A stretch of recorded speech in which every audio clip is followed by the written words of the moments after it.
I don't know what your father saw in you sometimes, Helen muttered, her voice cutting through the quiet kitchen like a knife. You can't even manage to clean up after yourself. I froze, the coffee cup in my hand hovering mid-air. The dishes in the sink weren't mine. I hadn't even eaten breakfast yet, but I swallowed the retort bubbling in my throat. Confrontation with Helen never ended well. My name is Julia, and I'm 25 years old. 6 months ago, my dad passed away unexpectedly, leaving me as the sole inheritor of everything he worked so hard for. I've been staying with Helen, his wife of 10 years, because, well, it seemed like the right thing to do.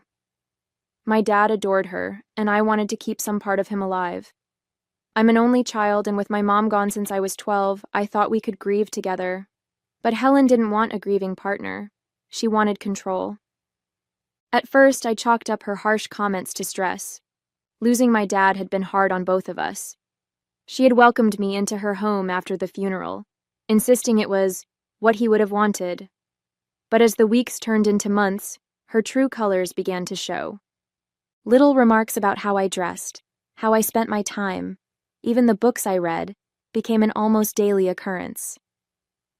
Your dad always thought you wasted too much time daydreaming, she'd say with a smirk. Or, no wonder you don't have a boyfriend. Who would want someone so disorganized? It wasn't just words, though. Small things started happening around the house. My favorite mug suddenly disappeared, only to show up later, shattered in the trash. The thermostat would be turned down to freezing, and Helen would claim she hadn't touched it. But I told myself it wasn't worth making a fuss. Helen had been my dad's wife for a decade. If he had loved her, there had to be good in her somewhere. Right? That morning, as Helen slammed a cabinet closed, muttering something under her breath, I started to wonder if I was wrong. The tension grew heavier as the day wore on. Helen seemed more agitated than usual, pacing the house and snapping at me over trivial things. I overheard her on the phone later, her voice low and clipped.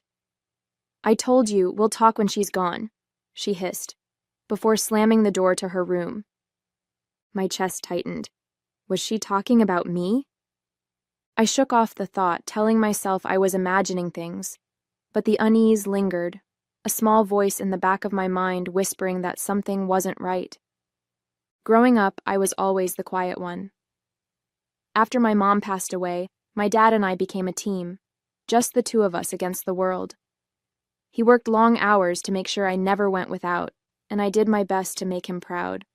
I threw myself into my studies, stayed out of trouble, and never gave him a reason to worry.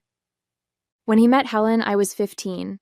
She seemed kind at first, always wearing a warm smile and laughing at my dad's jokes.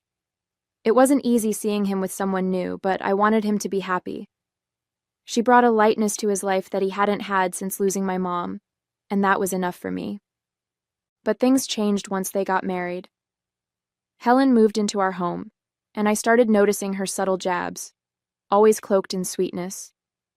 "Oh, Julia, you're so smart, but don't you think you should try harder to make friends?" Or, "Your dad tells me you're very independent, but everyone needs a little polish." I let her comments roll off my back, thinking they didn't matter. Now, sitting in the house that was supposed to be my refuge, her words felt like knives. Everything my dad had worked for, this house, his investments, his business, was left to me after his death. It wasn't because he didn't care for Helen, he just wanted me to have security. He trusted her to be fair, to continue to love me as her own. I wanted to honor that trust, but Helen didn't seem to share the sentiment. Even before I moved in, she made it clear she wasn't happy with the arrangement. "It'll be an adjustment for both of us," she'd said with a tight smile. "But I know it's what your father would have wanted." Living here had been anything but an adjustment. It felt like a constant test.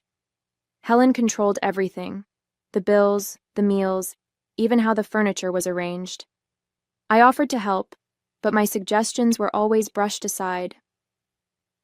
"You wouldn't understand the responsibilities of running a household," she'd say, her tone dripping with condescension.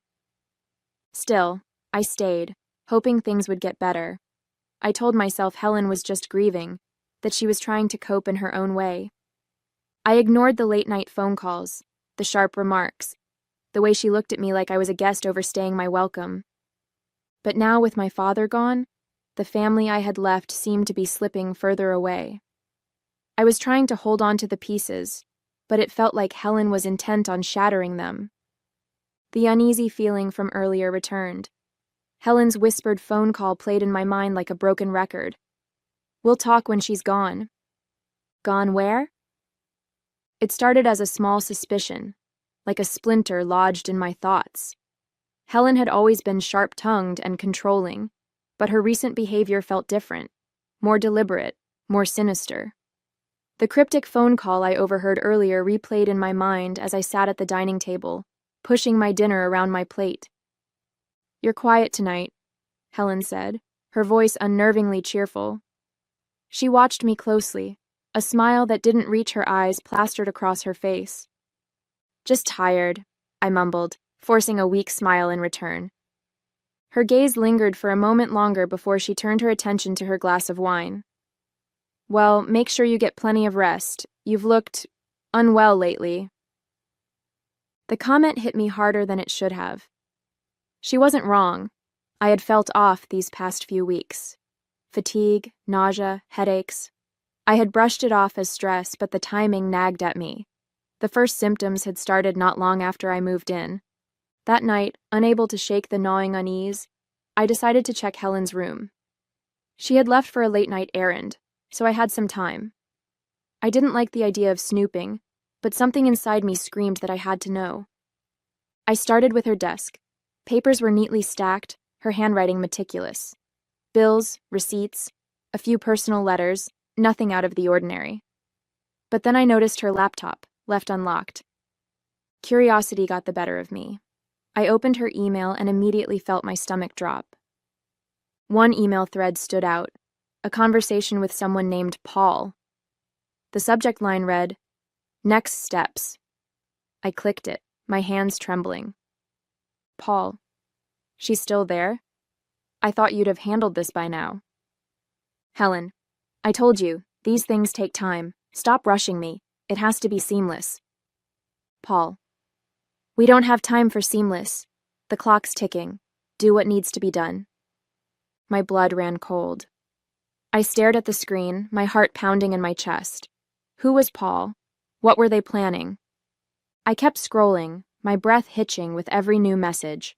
The correspondence grew more explicit. References to the money, the estate, and chillingly, her out of the way. A wave of nausea hit me and I clutched the edge of the desk to steady myself. This wasn't just paranoia anymore.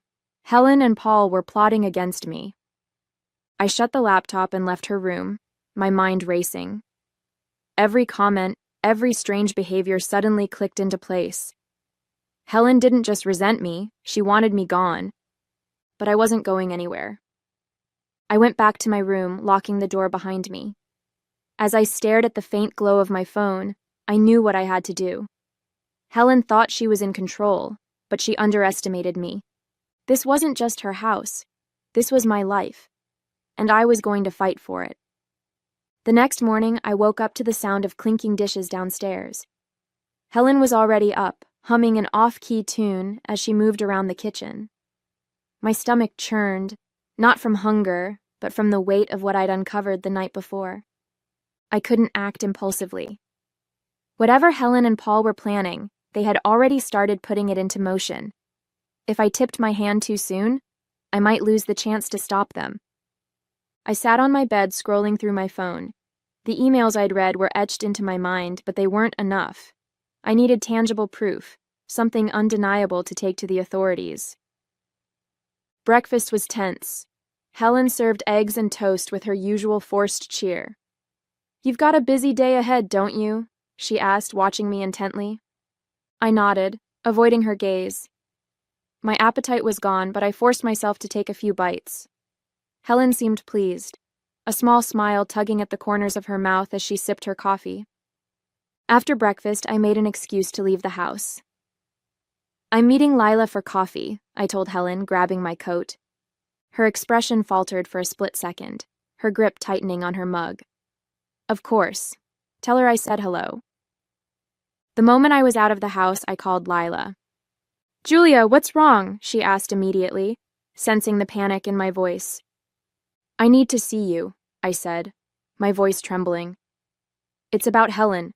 I think she's trying to—" I couldn't finish the sentence. The words felt too surreal. "Trying to what?" Lila pressed. "Just meet me at the coffee shop," I said.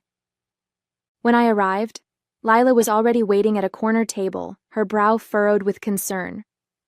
I sat down and recounted everything: the emails, Helen's comments, my symptoms. Lila's face darkened as I spoke. "This is serious, Julia," she said. "You need to go to the police." "I will," I said, my voice steadier than I felt. "But I need more proof. If I walk in with just suspicions, they might not take me seriously." Lila nodded. "Then we'll get proof, whatever it takes." Her words gave me a sense of reassurance I hadn't felt in weeks. I didn't feel completely alone. We spent the next hour planning. Lila suggested installing a small camera in the kitchen to monitor Helen's movements and recording any conversations we overheard. It felt invasive, but desperate times called for desperate measures. As I walked back home, my nerves were raw, but my resolve was stronger than ever. Helen might have thought she had the upper hand, but she underestimated me. The house felt colder when I returned. Helen was sitting in the living room, pretending to read a magazine, but her eyes flicked up as soon as I walked in. "Coffee with Lila was nice?" she asked, her voice syrupy sweet. "Yes," I said simply, heading toward my room before she could press further. My heart was pounding, but I couldn't let her see even a hint of fear. Once inside, I locked the door and pulled out the tiny camera Lila had given me. Installing it in the kitchen wasn't going to be easy, but it was necessary. Helen had to slip up eventually, and when she did, I'd be ready. That night, I waited until I was sure Helen was asleep. The house was eerily quiet as I crept downstairs, my footsteps muffled by the rug. In the kitchen, I found a spot behind a row of decorative jars where the camera would be hidden but still have a clear view of the room. The next few days were tense. I went about my usual routine, forcing myself to act as though nothing had changed, while the camera silently recorded everything. Helen's behavior grew increasingly erratic. She snapped at me for minor things, leaving a light on, forgetting to close a cupboard, and her phone calls became more frequent, her voice sharp and hushed. One afternoon, I decided to check the footage. I locked my door, plugged the camera into my laptop, and played the recordings. At first, there was nothing unusual, just Helen making tea or tidying up. But then, on the third night, I saw it. Helen stood at the kitchen counter, carefully pouring a white powder into a small jar labeled sugar. She paused, glancing toward the doorway as if expecting someone to catch her, before putting the jar back in its place. My stomach twisted. It wasn't just suspicion anymore. This was real. I called Lila immediately. "I have proof," I whispered, my voice shaking. "What did you find?" "I think she's been tampering with the food. I caught her on camera putting something in the sugar jar." Lila's silence on the other end was heavy. Finally, she said, "Julia, you can't stay there. Not another night. Come to my place." I hesitated, glancing at the closed door of my room. "I can't just leave. If I disappear, she'll know I'm on to her." "Then what's the plan?" Lila asked. I took a deep breath, the weight of the situation pressing down on me.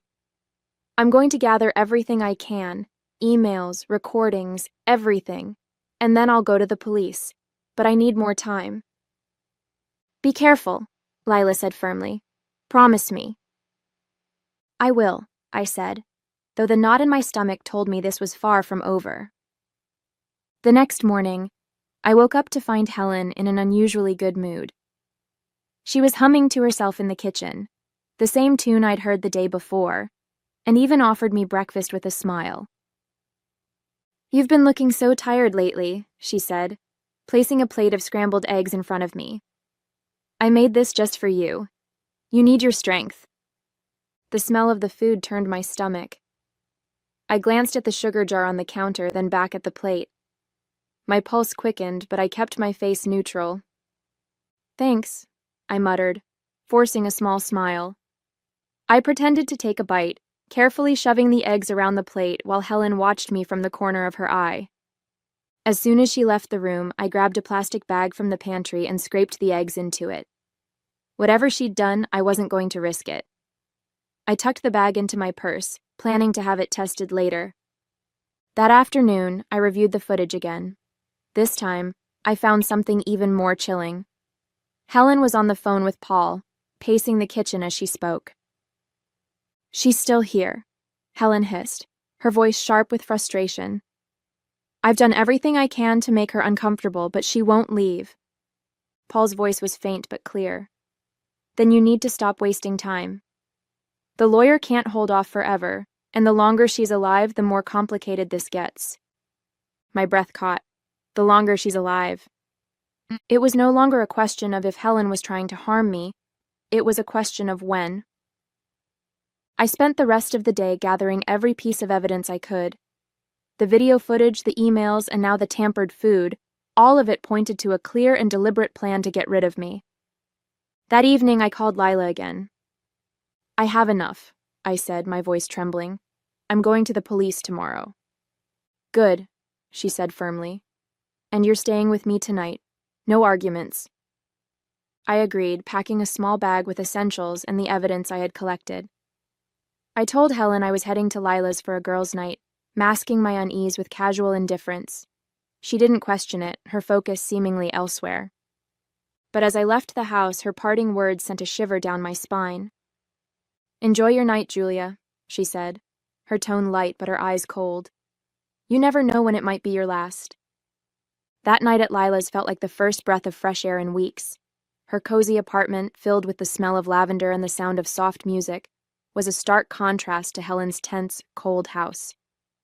"You're safe here," Lila said as she handed me a cup of tea. "We'll get through this." I nodded, clutching the mug like it was a lifeline. "I hope the police take me seriously," I said. "What if they think I'm being paranoid?" "You're not," Lila said firmly. "You've done everything right. You have evidence, more than enough to make them act." The next morning, we went to the police station. My heart pounded as I handed over the evidence. The emails, the video footage, and the bag of scrambled eggs I'd carefully stored in a sealed container. I explained everything. Helen's behavior, the symptoms I'd been experiencing, the poison plot I'd uncovered. Detective Morales, a no-nonsense woman in her 40s, listened intently. She asked sharp, pointed questions, but there was no trace of doubt in her tone. "You've done well, Julia," she said after reviewing the materials. "This is serious, and we're going to treat it that way. I'll have the food tested for toxins, and we'll issue a warrant to search the house. If what you're saying checks out, Helen and her accomplice won't get away with this." I felt a glimmer of hope. Later that day, I received a call from Detective Morales. "You were right," she said. "The food tested positive for traces of a controlled substance, one that, in high enough doses, could have been fatal. We're moving forward with the search warrant. Stay put and keep your phone close. We'll update you as soon as we know more." The relief was overwhelming, but it was short-lived. That evening, while I was still at Lila's, Helen called me. "Julia," she said, her voice unnervingly calm, "I hope you're having a good time with your friend. I just wanted to let you know that I've decided to make some changes around here. Don't worry about coming back tonight. I've taken care of everything." My blood ran cold. What did she mean by taken care of everything? I immediately called Detective Morales to report the call. "She's nervous," Morales said. "She knows something's wrong, but she doesn't know how much you've uncovered. Stay where you are. We'll handle it." The next day, Morales called with an update. "We executed the warrant this morning," she said. "We found correspondence with her accomplice, Paul, that corroborates your story, along with evidence of financial tampering in your father's estate. Helen and Paul are both in custody now." I let out a breath I didn't realize I'd been holding. "So it's over?" "It's over," Morales confirmed. "And thanks to your quick thinking, you're safe." I hung up and sank into Lila's couch, the weight of weeks of fear finally lifting. Helen and Paul had tried to destroy me, but they underestimated my resolve. For the first time in what felt like forever, I felt free. The day after Helen and Paul's arrest, I sat in Lila's living room, scrolling through news articles that covered the story. Words like poison plot and inheritance scheme flashed on the screen, each one a chilling reminder of how close I'd come to losing everything: my health, my father's legacy, even my life. "Look at this," Lila said, holding up her phone.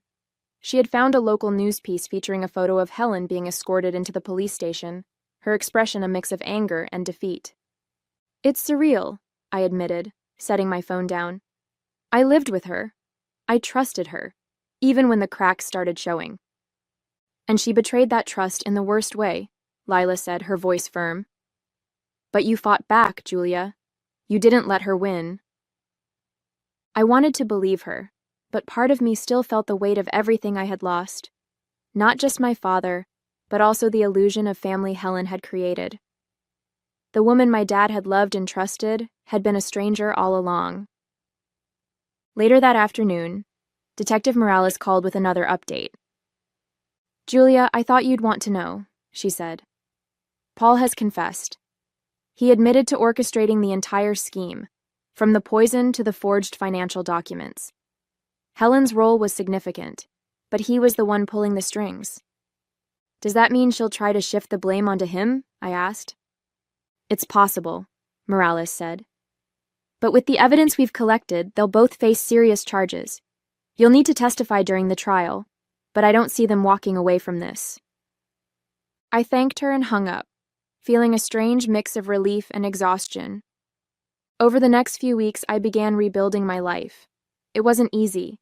Returning to my dad's house felt like stepping into a battlefield, every corner filled with memories of Helen's manipulation. I hired a professional cleaning service to restore the space, removing anything that reminded me of her. The house started to feel like mine again, a place where I could breathe without fear. I also met with my lawyer to finalize the estate's legal matters. Helen and Paul had attempted to siphon funds from my father's accounts, but their paper trail was sloppy. Everything was being restored, and my lawyer assured me that my inheritance was secure. As the days turned into weeks, I found myself thinking less about Helen and Paul and more about what came next.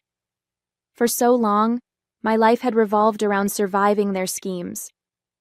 Now, I had the chance to focus on something new: my future. The day I testified against Helen and Paul, I walked into the courtroom with my head held high.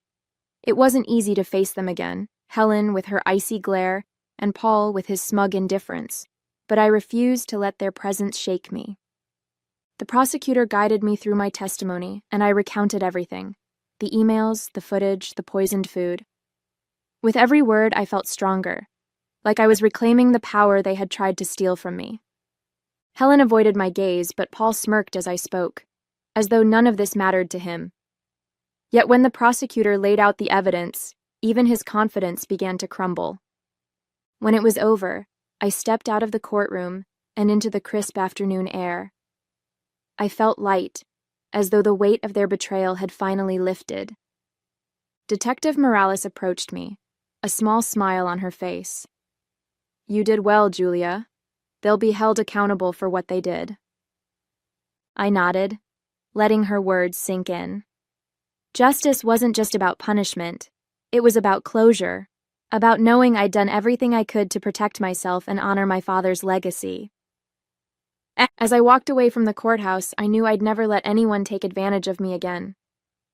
A few weeks after the trial, I stood in my father's study, sunlight streaming through the windows. The room smelled faintly of old books and cedar, a comforting reminder of him.